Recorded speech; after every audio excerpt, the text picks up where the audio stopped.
Yes hello everyone, welcome to the global world. So आज के session में हम लोग यहाँ पर टाइप्स ऑफ असेसमेंट के बारे में, यानी कि जो मूल्यांकन होता है, मूल्यांकन के कितने प्रकार होते हैं उसके बारे में डिस्कस करने वाले हैं। ठीक है, मूल्यांकन के कितने प्रकार होते हैं और इसी का हम लोग बोल सकते हैं असेसमेंट ऑफ लर्निंग और असेसमेंट फॉर लर्निंग से अधिगम का आकलन और अधिगम के लिए आकलन से क्या संबंध यहाँ पर हो सकता है। तो इन सारी चीज़ों के बारे में आज के सेशन में हम लोग डिस्कस करने वाले। सो जितने भी स्टूडेंट चैनल पर न्यू है, चैनल को सब्सक्राइब कर लीजिए ताकि इसी तरीके से वीडियोज़ के नोटिफिकेशन आपको मिलते रहें। और व्हाट्सएप ग्रुप में जुड़ने के लिए आप मैसेज कर सकते हैं 8770803840 पर। ओके, स्टार्ट करते हैं आज के सेशन को। आज के सेशन में हम लोग सबसे पहले जो स्टार्टिंग कर रहे हैं मूल्यांकन के प्रकार से कर रहे हैं। मूल्यांकन के तीन मेजर टाइप होते हैं, जिसमें हम लोग देखते हैं समेटिव असेसमेंट होता है, जिसको हिंदी में हम लोग योगात्मक आकलन के नाम से जानते हैं। ठीक है, तो इसका हिंदी हम लोग साथ के साथ लिख रहे हैं। ये आपका योगात्मक आकलन हो गया। अंतरिम असेसमेंट जो होता है इसको आंतरिक मूल्यांकन के नाम से जाना जाता है, हिंदी भी हम लोग लिख लेते हैं, थोड़ा इजी रहेगा समझना। ठीक है, ये आपका आंतरिक मूल्यांकन हो गया। और थर्ड वाला जो टाइप है इसको हम लोग रचनात्मक मूल्यांकन के नाम से जानते हैं। ठीक है, तो ये आपका कौन सा मूल्यांकन हो गया, यहाँ पर रचनात्मक मूल्यांकन हो गया। वन बाय वन करके सभी चीज़ों को डिस्कस कर लेते हैं। सबसे पहले योगात्मक मूल्यांकन की बात करें तो हम लोग बोलते हैं कि सेशन के बिल्कुल एंड में किया जाता है, मतलब हम लोग इसको बोल सकते हैं कि अंत में किया जाता है। जैसे कि यहाँ पर इंग्लिश में भी लिख रखा है end of the year assessment, जब साल का अंत होने वाला होता है, जब बच्चों को फाइनल ग्रेडिंग देनी होती है, यानी कि हम लोग बोलते हैं ना बच्चों का रिजल्ट शो करना होता है ना, बच्चों का आप रिजल्ट बता रहे हैं, तो तब जो फाइनल असेसमेंट होगा, बच्चों का जो रिजल्ट आएगा, है ना, वो वाला असेसमेंट आपका क्या कहलाता है, समेटिव असेसमेंट कहलाता है। ठीक है, अब यहाँ पर पता चलता है कि बच्चों ने पूरे साल भर में कितनी पढ़ाई करी है, कितनी क्या चीज़ें हुई है, पूरा जितना भी उस बच्चे का अचीवमेंट होगा वो सारा का सारा कहाँ पर आ जाएगा, समेटिव असेसमेंट के अंदर आ जाएगा। ठीक है, बस इतना सा आपको ध्यान रखना है, इसके अंदर ये सारी चीज़ें होती है। फाइनल असेसमेंट आप इसको बोल सकते हैं। ठीक है, सेकेंड वाला जो टाइप है आंतरिक मूल्यांकन का, देखो अंतरिम जो असेसमेंट होता है ये हम लोग बोल सकते हैं 6 से 8 वीक तक का असेसमेंट ये रहता है। अब यहाँ पर बच्चों को यदि कोई भी दिक्कत आ रही है तो उसका पता लगाने के लिए, या फिर आप इसको ऐसे याद रख सकते हैं कि हम लोग इसको स्टेट लेवल पर इसका टेस्ट होता है, और हम लोग बोल सकते हैं कि कोई भी हम लोग बोल रहे हैं कि डिस्ट्रिक्ट लेवल पर हो गया या राज्य स्तर पर हो गया, किसी भी तरीके से हो गया, तो उस लेवल पर इसका चेक किया जाता है। अचानक से बाहर से कोई कमेटी आई, उसने चेक कर लिया कि स्कूल में बच्चों का प्रदर्शन कैसा है, तो जब भी अचानक से कोई भी टेस्ट लिया जा रहा है, असेसमेंट किया जा रहा है, तो उसको आप अंतरिम असेसमेंट यहाँ पर बोल सकते हैं, आंतरिक मूल्यांकन यहाँ पर बोल सकते हैं। इसमें बच्चों का जस्ट हम एक हम लोग बोलते हैं ना, प्रिडिक्ट कर रहे हैं, अंदाजा लगा रहे हैं कि स्कूल का या फिर इस क्लास के बच्चों का परफॉर्मेंस या ओवरऑल इस स्कूल का परफॉर्मेंस यहाँ पर कैसा है। ठीक है, तो ये वाली चीज़ें किसके अंदर आती है, ये वाली चीज़ें आ जाती है आपके आंतरिक मूल्यांकन के अंदर। फिर यदि हम लोग बात करें रचनात्मक मूल्यांकन, ये मोस्ट इंपॉर्टेंट, क्योंकि सबसे ज़्यादा जो इम्पोर्टेंट है हमारे लिए वो रचनात्मक मूल्यांकन है, क्योंकि इसमें बच्चे का ओवरऑल परफॉर्मेंस चेक किया जाएगा। क्योंकि आपको ये क्या पता है कि जो रचनात्मक मूल्यांकन होता है ये डेली असेसमेंट है, मतलब डेली बेसिस पर यहाँ पर बच्चों का मूल्यांकन किया जाता है। दिन प्रतिदिन बच्चों को यहाँ पर देखा जाता है कि उनका परफॉर्मेंस कैसा है।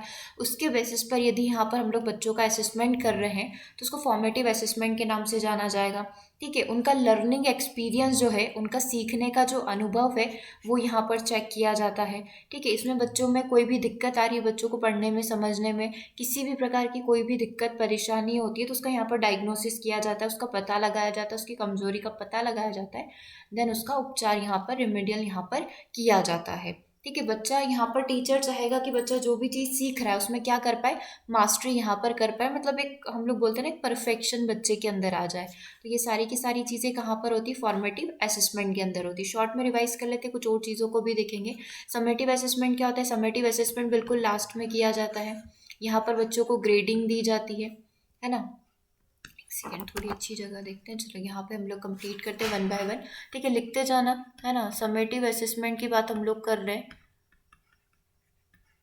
योगात्मक मूल्यांकन की बात यहाँ पर की जा रही है, लास्ट में किया जाएगा हम लोग। ठीक है, लास्ट में करते हैं बच्चों को ग्रेडिंग, या फिर हम लोग बोल सकते हैं, इसको ब्रैकेट में लिख लेते हैं, फाइनल रैंक, है ना। फाइनल रैंक निर्धारित होती है।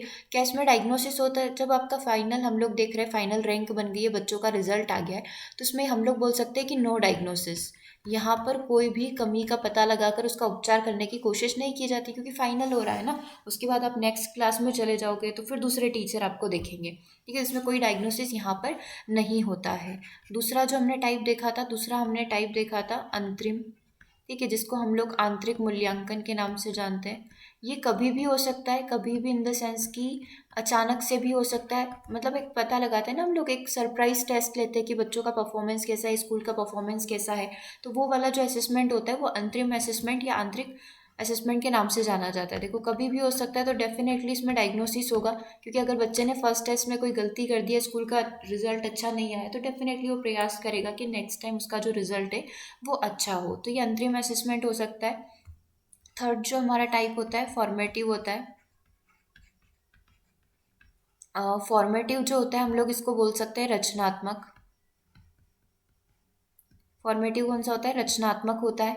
ठीक है, अब रचनात्मक मूल्यांकन के अंदर क्या, थ्रू आउट द ईयर, मतलब पूरे साल भर, पूरे साल भर जो बच्चों की परफॉर्मेंस को जज किया जाता है, जज किया जाना इन द सेंस कि उनकी परफॉर्मेंस को चेक किया जा रहा है, ऑब्जर्व किया जा रहा है। यस, राइट वर्ड हम लोग ले सकते हैं। बच्चों की जितने भी परफॉर्मेंस है, उनका जितना भी प्रदर्शन है, उसका हम लोग बोल रहे हैं उसको ऑब्जर्व किया जा रहा है, उसको देखा जा रहा है, उसका आकलन किया जा रहा है। तो वो आकलन आपका रचनात्मक मूल्यांकन यहाँ पर होगा। ठीक है, अब इसमें डायग्नोसिस होगा, डेफिनेटली डायग्नोसिस होगा। रिमीडियल होगा, मतलब अगर डायग्नोसिस किया तो डेफिनेटली उसका उपचार भी करोगे। अगर आपने कमजोरी का पता लगाया तो आप उसका उपचार भी यहाँ पर करेंगे।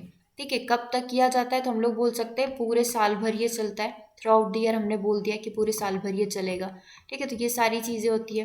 ठीक है, और इसमें सारी हम लोग बोल सकते हैं करिकुलर प्लस को करिकुलर एक्टिविटीज़ जो होती है, सह पाठ्यक्रम जितनी भी संबंधी गतिविधियाँ होती है, वो सारी की सारी फॉर्मेटिव के अंदर इंक्लूड रहेगी। ठीक है, तो ये सारी चीज़ें आई थिंक यहाँ तक क्लियर हो गई होगी आपकी, क्या क्या चीज़ें हमने कंप्लीट करी। ठीक है, अब ये तो 3 टाइप हो गए। उसके बाद मोस्ट इम्पॉर्टेंट, आपसे एक प्रकार का क्वेश्चन और पूछा जाता है, assessment of learning. Assessment of learning क्या होता है? ऑफ का मतलब होता है अधिगम का आकलन। इसको हिंदी में बोलोगे ना तो कुछ इस तरीके से बोलोगे, अधिगम का आकलन। ठीक है, अधिगम का आकलन जो कब करते हो? बिल्कुल लास्ट में करते हो। अधिगम का आकलन हमेशा सबसे लास्ट में होता है। तो ये किसको कनेक्ट कर रहा है? ये योगात्मक मूल्यांकन को कनेक्ट कर रहा है। ठीक है, एक होता है assessment for learning. Assessment for learning क्या होता है? थ्रू आउट द ईयर, पूरे साल भर होता है। पूरे साल भर कौन सा मूल्यांकन होता है? रचनात्मक मूल्यांकन होता है। और इसका हिंदी मीनिंग है अधिगम के लिए, अधिगम के लिए आकलन। ठीक है, तो ये कब होता है? ये पूरे साल भर चलता रहता है। तो इसको इंग्लिश में क्या बोला जाता है? असेसमेंट फॉर लर्निंग, और हिंदी में अधिगम के लिए आकलन। और ये किसको कनेक्ट कर रहा है? फॉर्मेटिव असेसमेंट, रचनात्मक मूल्यांकन को कनेक्ट कर रहा है। अंतरिम मतलब आंतरिक कभी भी हो सकता है, डायग्नोसिस का होता रहेगा। समेटिव मतलब असेसमेंट ऑफ लर्निंग, बिल्कुल लास्ट में होता है। ठीक है, तो आई थिंक आज का सेशन आप लोगों के लिए हेल्पफुल रहा होगा। इसके क्वेश्चन आप डेली मॉक टेस्ट में कंप्लीट कर ही रहे, तो आपको पता ही होगा कि किस तरीके के क्वेश्चन यहाँ पर पूछे जा रहे हैं। ओके, तो आज के सेशन को कवर करते मिलेंगे नेक्स्ट सेशन में। Thanks for watching.